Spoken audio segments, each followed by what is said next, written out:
Halo anak-anak, bagaimana kabarnya? Sehat-sehat ya? Dipersiapkan buku dan juga alkitabnya.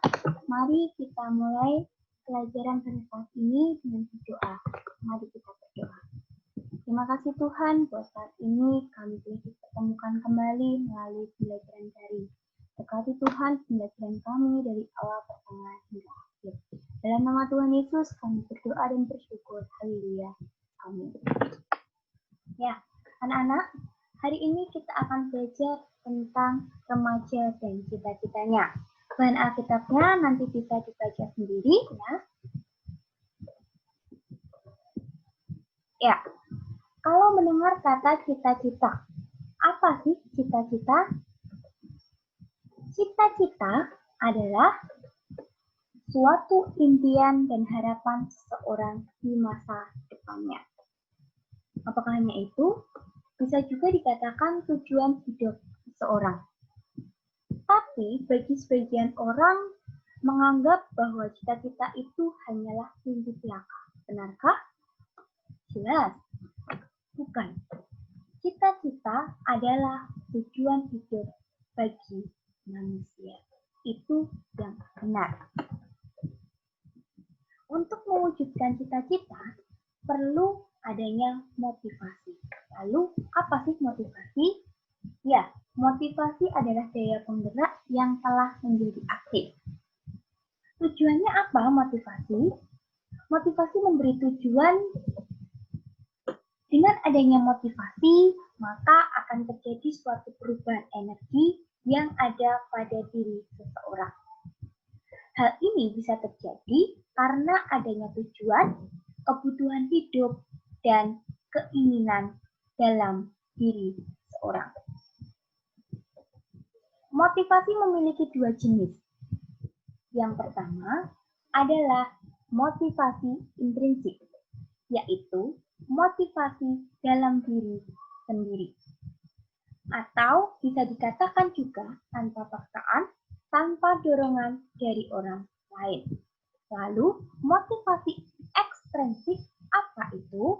Yaitu motivasi yang terpengaruh oleh orang lain. Bisa juga dikatakan karena ajakan orang lain, disuruh oleh orang lain, atau paksaan dari luar individu. Nah, sebagai remaja Kristen dalam mewujudkan cita-cita perlu memiliki dasar yang kuat. Bisa dilihat di dalam Mazmur pasal 1 ayat 1 sampai 3, yaitu apapun yang dikerjakan berhasil. Maksudnya bagaimana? Ya, ketika seseorang setia dan mencari Allah dalam firman-Nya, maka ia telah hidup di dalam roh. Lalu, kalau kita perhatikan di dalam Amsal pasal 19 ayat 21, kita akan belajar banyaklah rancangan di hati manusia, tetapi Tuhan yang memutuskannya. Artinya apa sih? Manusia boleh merencanakan segala sesuatu menurut keinginannya. Namun, manusia harus selalu melibatkan Tuhan dalam setiap rencananya. Karena apa yang telah direncanakan oleh manusia belum tentu itu yang Tuhan inginkan. Nah, kalau yang ketiga kita belajar dari Yakobus pasal 4 ayat 13 sampai 17. Jangan melupakan Tuhan dalam perencanaan. Maksudnya, manusia bisa membuat program atau rencana tanpa melibatkan Tuhan. Tapi sebagai orang Kristen kita telah diingatkan serta diberi nasihat supaya jangan melupakan Tuhan saat kita merencanakan sesuatu. Nah, anak-anak, melalui pelajaran pada saat ini kita diingatkan untuk terus-menerus supaya selalu mengandalkan Tuhan dan juga melibatkan Tuhan di dalam setiap cita-cita kita, supaya cita-cita ataupun harapan kita dapat terwujud. Ya, sampai di sini materi kita pada saat ini. Jika ada pertanyaan, silakan ditanyakan. Mari kita